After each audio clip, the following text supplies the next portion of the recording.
हम लोग भारतीय जनता पार्टी की तरफ से कैंपेन में आए हैं। पार्टी ने अलग अलग विभाग और प्रकोष्ठ से यहाँ कार्यकर्ताओं को अलग अलग ड्यूटी पे लगाया है। मीडिया की तरफ से मैं गुरु प्रकाश पासवान, पार्टी का राष्ट्रीय प्रवक्ता, आज यहाँ महाराजगंज में विभिन्न बस्ती संपर्क मीडिया के लोग विशेष संपर्कों से संवाद करने का मुझे अवसर प्राप्त हुआ।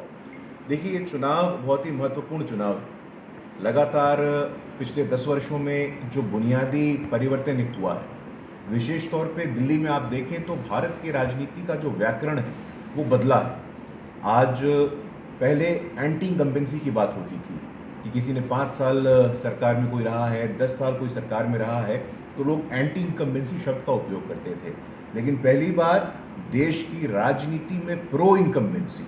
कि 10 साल आपने सेवा की है, आपने मात्र सरकार नहीं चलाया है, तो प्रो इनकम्बेंसी का वातावरण बना है, तो अब बना है। आज जो भारत की वैश्विक स्तर पे अर्थव्यवस्था की दृष्टि से हम 5वीं सबसे बड़ी आर्थिक शक्ति बन के उभरे हैं और आने वाले 5 वर्षों में तीसरी सबसे बड़ी आर्थिक शक्ति के रूप में हम इमर्ज होने वाले हैं। हमें इस बात को ध्यान रखना है कि आज वैश्विक स्तर पे G20 की बात हो, योग दिवस की बात हो, इंटरनेशनल ईयर ऑफ मिलेट्स की बात हो, पूरे विश्व में जहाँ जहाँ भी क्राइसिस होता है, कोई इमरजेंसी की अवस्था आती है, तो सबसे पहले भारत वहाँ पहुँचता है। चंद्रमा के दक्षिणी गोलार्ध पे साउथ पोल जो मून का है, वहाँ पहुँचने वाला देश भारत बना। पहले देश में एक आर्थिक छुआछूत था, लोगों के बैंक के खाते नहीं थे, लेकिन 50 करोड़ से अधिक बैंक के खातों को खोल करके श्री नरेंद्र मोदी जी ने जो फाइनेंशियल अनटचेबिलिटी थी, आर्थिक छुआछूत था, उसको समाप्त करने का काम किया है।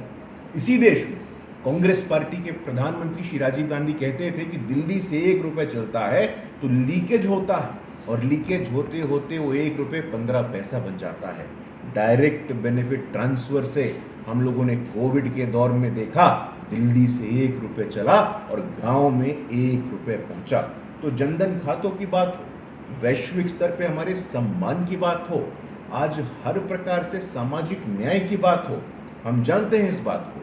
कि हमारे जो विपक्ष के साथी हैं वो कहते हैं संविधान, वो कहते हैं आरक्षण। भारत के इतिहास में पहली बार साथियों, आदिवासी की बेटी को संविधान के सर्वोच्च स्थान पर जाने का मौका मिला है, तो श्री नरेंद्र मोदी जी और भारतीय जनता पार्टी की सरकार में बना है। मैं बताना चाहता हूं आपको, उत्तर प्रदेश में 2017 में जब भारतीय जनता पार्टी की सरकार बनती है, तो देश के पॉलिटिकल हिस्ट्री में आप जाके खंगाल के देखिएगा, पहली बार 3 दलित समाज की महिलाएं महंत योगी आदित्यनाथ जी के साथ शपथ लेती हैं कैबिनेट मंत्री में। विजय लक्ष्मी जी हो, गुलाब देवी जी हो, बेबी रानी मौर्य जी हो। तो हमारे कहने का मतलब है कि विकास भी हो, न्याय भी हो,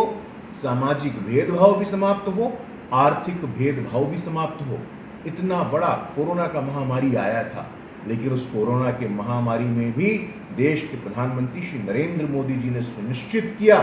कि हर घर में राशन पहुंचे, और भारतीय जनता पार्टी के संकल्प पत्र ने यह स्पष्ट रूप से कहा है कि आने वाले 5 वर्षों तक ये 5 किलो का जो अनाज है सबके पास पहुंचेगा। साथियों, नरेंद्र मोदी जी विशेष क्यों हैं? 2014 में जब हमारी सरकार बनी थी, तो उन्होंने सदन के भाषण के पहले पंक्ति में कहा था कि मेरी सरकार के केंद्र में यदि कोई रहेगा तो दलित, वंचित, शोषित और पीड़ित समाज के लोग रहेंगे। आज ओबीसी समाज का एक ऐतिहासिक अभूतपूर्व प्रतिनिधित्व हम देख रहे हैं। हमारे उपराष्ट्रपति की बात करिए, स्वयं प्रधानमंत्री जी की बात करिए, अति पिछड़ी जाति में जन्म लिए सामान्य परिवार से आने वाले व्यक्ति आज देश के इतने लोकप्रिय, यशस्वी, पराक्रमी प्रधानमंत्री बनते हैं। साथियों, मौलिक बात यह है,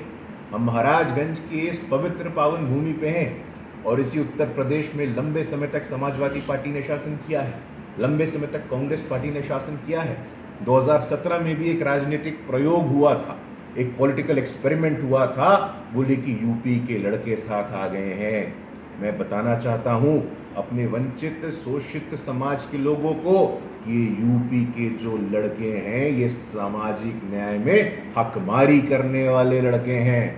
हमें आज भी याद है कि समाजवादी पार्टी की सरकार थी और हम लोगों को, अनुसूचित जाति को जो प्रमोशन में आरक्षण मिलता था उसके विरोध में समाजवादी पार्टी कानून लेकर के आई थी।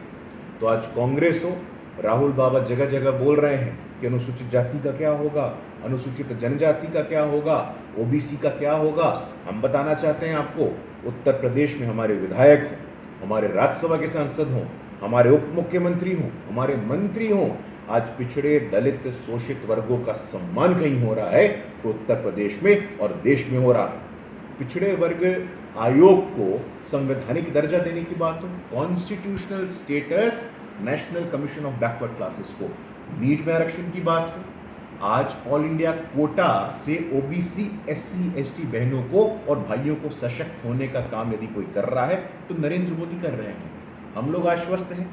2014 में हमें देश की जनता का मैंडेट मिला,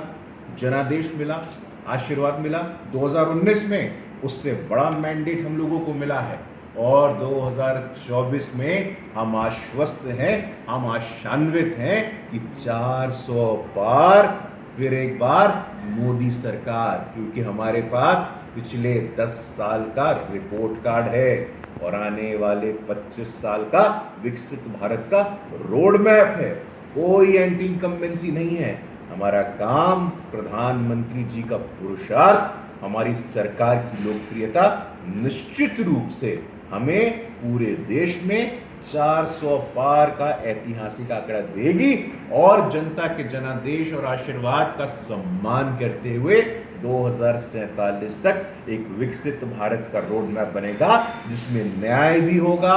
विकास भी होगा और किसी प्रकार का भेदभाव, छुआछूत नहीं होगा। और तमाम विपक्ष के लोग हमारे संविधान के नाम पे भ्रम फैला ले, आरक्षण के नाम पे भ्रम फैला ले, लेकिन वंचित, शोषित, पीड़ित जानता है कि आरक्षण को मजबूत करने की बात हो, पिछड़े वर्ग के सम्मान का विषय हो, नारी शक्ति वंदन अधिनियम से महिलाओं को भी विधानसभा और लोकसभा में आरक्षण की बात हो, तो न्याय भी,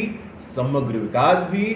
विकसित भारत भी, सशक्त संविधान भी, ये किसी के शासन में संभव होगा तो भारतीय जनता पार्टी, श्री नरेंद्र मोदी और 400 पार का जो हमारा नारा है उसमें महाराजगंज से निश्चित रूप से हमारे यहाँ के लोकप्रिय, लंबे समय से यहाँ पे हमारे जनप्रतिनिधि रहे श्रीमान पंकज चौधरी जी भी उस 400 पार में